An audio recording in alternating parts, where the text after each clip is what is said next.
Welcome to the Deep Dive. Today, we're tackling a word that honestly causes so much confusion and debate: socialism. It really does. It gets thrown around constantly. Exactly. Used, misused, sometimes deliberately twisted in political talk, Yeah. right? To the point where you wonder what it even means anymore. Definitely. The core meaning gets lost. Our guide today is based on excerpts from Big Think's piece, What Socialism Really Is and What It Isn't. And our mission here is pretty straightforward: to unpack socialism and all those related terms, democratic socialism, social democracy, you name it. The idea is to give you, our listener, some clear definitions, maybe help clear things up for the next time you're listening to the news or, find yourself in a political chat. It's certainly needed. And it feels really timely, doesn't it? Because socialism, well, it seems to be having a moment in the U.S. You see that in the polling, definitely. Yeah, Gallup polls showing majorities of young people, even Democrats, viewing it favorably now. And you have prominent figures like Alexandria Ocasio-Cortez. Right. High-profile candidates, socialist groups growing. It's quite a shift. I mean, growing up, socialism was almost like a taboo word, wasn't it? Always tied to the Soviet Union. Absolutely. It carried a lot of negative baggage from the Cold War. But here's the tricky part. This rise in interest also seems to amplify the confusion. The word gets stretched, sometimes accidentally, sometimes not so accidentally.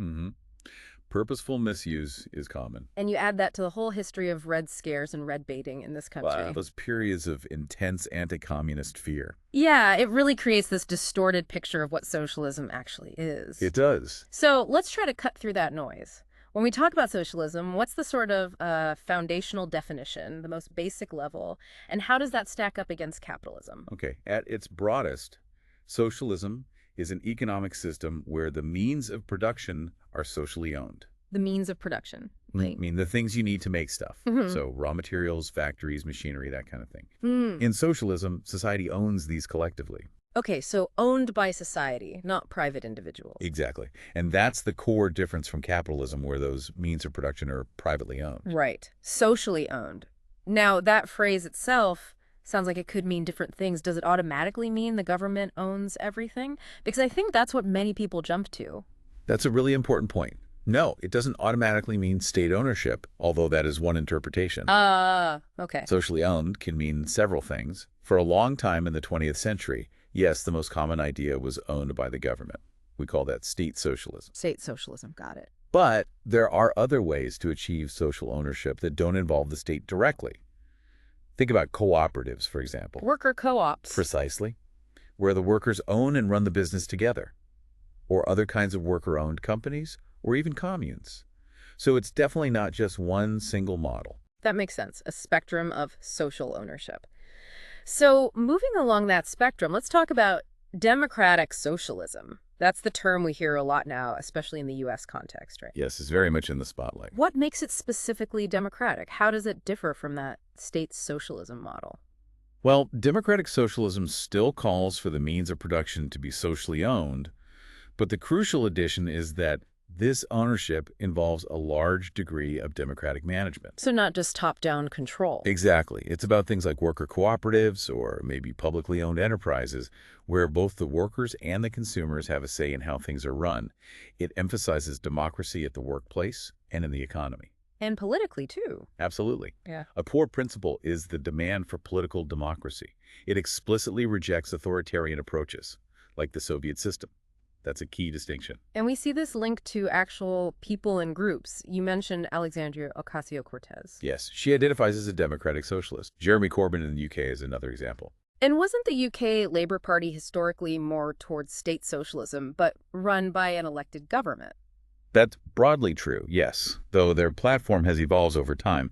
But the idea was state ownership managed through democratic political structures. Okay. And here in the U.S., the DSA, the Democratic Socialists of America, that's probably the best-known group. Yes, the DSA is the most prominent democratic socialist organization in the states right now. That democratic element is really central to their identity and, I think, its current appeal. Okay, so that's democratic socialism. Clear distinction there. But then there's another term that gets mixed up all the time, especially here: social democracy. Oh, definitely. This one causes perhaps the most confusion in American discussions. How is it different? Because people often point to, say, Scandinavian countries and call them socialists, but that's not quite right, is it? Not quite, no. Social democracy is actually a system that keeps the means of production primarily in private hands. So businesses are privately owned. Ah, so it's fundamentally capitalist then. Technically, yes, because private ownership of the means of production is the defining feature of capitalism. What social democracy does is implement strong regulations, some public controls, and really extensive social safety nets, entitlements, welfare programs to ensure a decent standard of living for everyone. So like the Nordic model, high taxes, strong welfare, but still private companies. Exactly that. And that's precisely why economists and officials from those Scandinavian countries often correct Americans who call them socialists. They'll say, no, we're social democracies. Because the core engine, the ownership is still private. Correct. The fundamental difference is who owns the means of production. Social democracy, Yeah. private, socialism, including democratic socialism, social. That really clears things up. And it explains figures like Bernie Sanders, right? He talks about the Nordic model a lot, but has said he doesn't want to, seize the means of production. Precisely. His platform, and someone like Elizabeth Warren's as well, aligns much more closely with social democracy in practice.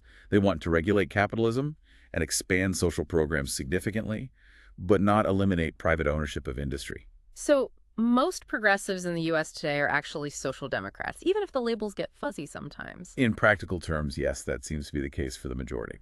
Okay, we tackled some big confusions, but there's one label that's, well, it's loaded with history and often used destructively. National Socialism. Oh, yes. Nazism. Can you help us understand that term? Because the socialism part trips people up, or is sometimes used deliberately to mislead. It's absolutely critical to get this right, and yes, it's often weaponized rhetorically. Mm-hmm. National Socialism, or Nazism, was the ideology of the Nazi Party in Germany. The national part was key. It explicitly set itself against international socialism. International socialism wanting to unite workers globally. Exactly. The Nazis were nationalists, first and foremost.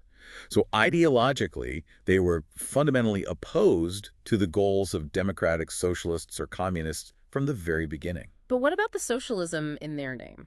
Didn't their early platform have things that sound socialist? Like nationalization or welfare? This is where the distortion happens. Yes, the original Nazi Party platform, back in the 1920s, did include calls for nationalizing certain industries, some social welfare ideas, land reform, profit sharing. Sounds somewhat socialist on paper. On paper, yes. And their rhetoric often blamed big business, particularly targeting Jewish bankers and industrialists. But here's the absolutely crucial part. You have to look at what they did once they gained power. Right. Actions versus words. Completely. Once in power, the Nazis actively favored big German businesses that aligned with them. They crushed trade unions. They actually reduced some social welfare benefits compared to the previous government. They tied farmers to their land, and they even privatized some state-owned industries. So the opposite of nationalization in some cases. In some key cases, yes. While they did increase regulations to align industries with state goals, the anti-capitalist, socialist-sounding parts of their early platform were largely abandoned or were never truly central to their ideology. It seems to have been more about populist appeal. And their stance on communism. Fiercely anti-communist. They despised the ideas of equality, class struggle, and social ownership. One of the first things they did was violently suppress communists and socialists.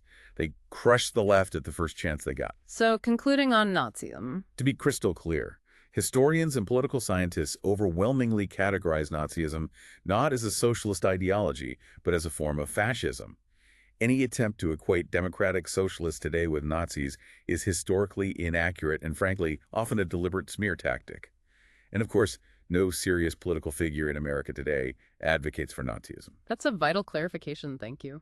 Finally, let's turn to communism. Another heavy word, often used interchangeably with socialism, but you mentioned it really refers to two things. That's a good way to put it. It does have two main meanings in common usage. Okay, what's the first one? The first is the political ideology we most strongly associate with countries like the former Soviet Union or China under Mao.